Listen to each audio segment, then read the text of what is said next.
Yo, what's up everybody? I'm Akeem Lawanson, and in today's Fix of Entertainment news, Barbie is causing all kinds of problems overseas. Now we break down why the movie's been banned in Vietnam. Now we have an update on Baki Hanma Season 2 on Netflix, Elon Musk isn't too happy with Mark Zuckerberg's threads, and a whole lot more in today's Fix. Let's drop it.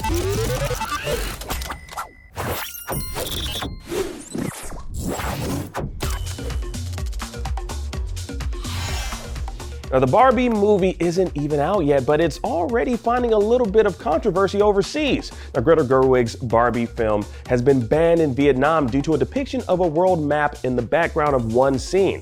Now, you're probably wondering why an obviously fake world map would cause real-world problems for the film in Vietnam. Well, according to some, the map supposedly features what is known as the 9-dash line, which is a disputed territorial marking that violates Vietnamese sovereignty, according to Vietnamese officials. Now, without giving you too much of a history lesson, the 9-dash line is a contour shape China uses on maps laying arguable claim to most of the South China Sea. Now, while that Barbie map might look harmless at a glance, the placement of a dashed line bears enough resemblance to it that it's earned a ban in Vietnam. Now, the line in question is seen here in this Barbie movie photo, where you can see 8 dashed lines near the continent of Asia. Now, comparing it to an actual map that depicts the 9-dash line, you gotta ask yourself if this was done intentionally by whomever designed the Barbie map. Now, are they a history buff who thought this might go unnoticed, or is it just coincidental line dashes indicative of Barbie's worldwide travels? Now, wanting to clear the air, a Warner Brothers spokesperson was quick to comment on the controversy, saying, quote, "The map in Barbie land is a childlike crayon drawing. The doodles depict Barbie's make-believe journey from Barbie land to the real world. It was not intended to make any type of statement." Now, I'd personally be more inclined to believe that if the dashed lines didn't just seem to start and end in what I can only assume is the South China Sea.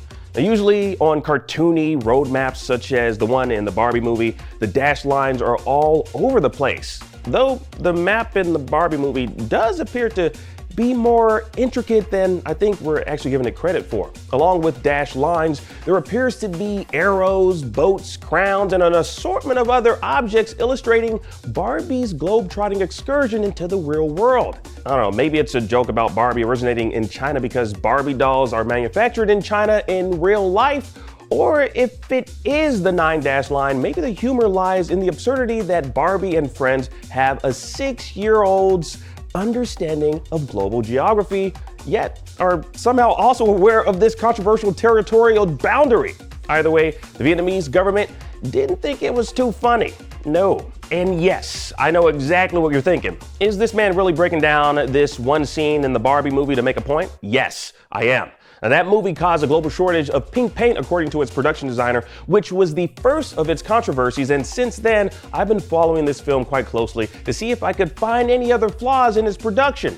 Because, as we all know, Barbie is flawless. Now, we'll see just how flawless the film will be in theaters come July 21st. Now, it's just a shame that those in Vietnam won't be able to. Now, it honestly would make sense to just, alter that particular scene and remove those dashed lines. I mean, not being shown in Vietnam could put a dent in Barbie box office numbers. So it honestly wouldn't be out of the question to see WB go back and change it so that it's approved for viewing in that particular country. I'm sure removing those lines won't hurt the overall narrative of the movie, as it just seems innocuous to begin with. And honestly, it's really kind of funny. Out of the 2 films coming out that day, you'd think Oppenheimer would be the most likely to get banned in other countries. Somewhere in the great beyond, Robert Oppenheimer is scratching his head, just probably saying, "What the f***?"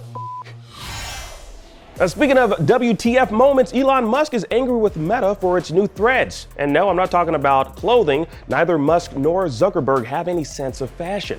I'm referring to the new social network Meta created called Threads. It's essentially a Twitter clone for those on the Instagram platform. And with Elon at the helm at Twitter, he's threatening to sue Zuckerberg and company over what it deems, quote, systematic, willful, and unlawful misappropriation. Now, Musk even commented on the Twitter Daily News story, saying, quote, "Competition is fine, cheating is not." I'm sorry, cheating? How is creating a similar social media platform cheating? So Twitch should sue Kick, YouTube should sue Rumble, hell, in Elon Musk's twisted ass view of things, Snapchat should Get at TikTok, Instagram Reels, and a slew of other clones that have popped up throughout the years. But the company doesn't. You want to know why? It's because there's a thing as competition, and just because you might be the first to the market with an idea doesn't necessarily mean you can corner the market all the time. Expect others to observe what you've done and potentially go off and create something similar but different in certain ways. Now, it's really wild what Twitter is accusing Meta of doing. In a legal letter issued by Elon's lawyer, it claimed ex-Twitter employees worked on the Twitter copycat threads, saying that they had Twitter trade secrets and confidential information while working on the new social media platform.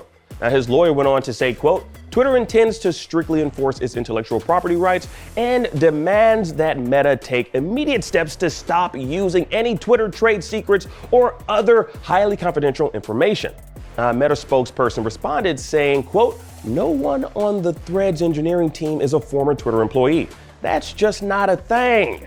Now, what's funny about this whole situation is that Mark Zuckerberg seemingly acknowledged the similarities between the two social media platforms with this tweet from his unverified account. Now, this man had a few VR headsets hit the market, a couple company acquisitions, and even a potential UFC fight in the Rome Coliseum, none of which he tweeted about.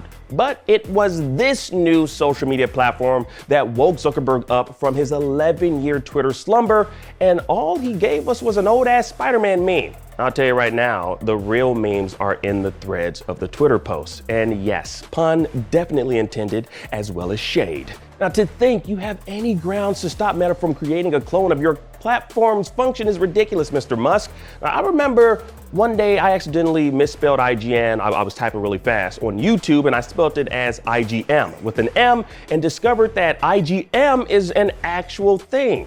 And they also review and talk about video games. They're actually pretty damn huge too, sitting at over 2 million subscribers. The only thing is, I can't understand a word that they're saying because it's all in Russian. Now, I'm not privy to everything that goes on behind the scenes here at IGN, but I doubt we'd tell them to stop talking about video games. It's an open market. The way we talk about video games is different from anyone else here on this platform, and bringing it back around to the whole Twitter thread situation, the two are not the same. And both should be allowed to exist and operate within the same digital space.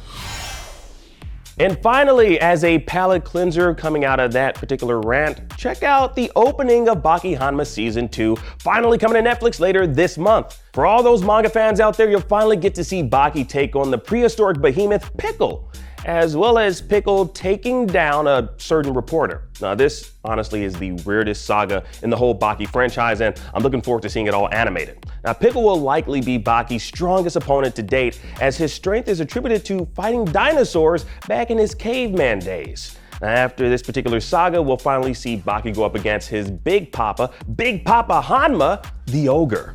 Now, I've personally been looking forward to Season 2 for quite some time, so I'm excited to see the first chapter later this month, July 26th, and then Chapter 2 on August 24th. That's so crazy, Baki's releasing around the same time as both Barbie and Oppenheimer. I'm definitely watching all three at the same time, so I don't know, what would you call that? Bakiheimer? Yeah, let's go with that. Bakiheimer. Anyways, are you looking forward to Season 2 of Baki Hanma? Also, a quick update for fans of this type of anime. Kengan Ashura Part 3, or Season 2, however you want to call it, is coming out later this fall. So, after the Baki mayhem, you can jump right into Kengan Ashura sometime this fall. And that was your fix of entertainment news for today. I'm Akeem Lawanson, and thank you all so much for watching. Now that you're caught up on today's news, please check out our previous episode. Download the IGN app on all your devices, and for everything else, stick with IGN.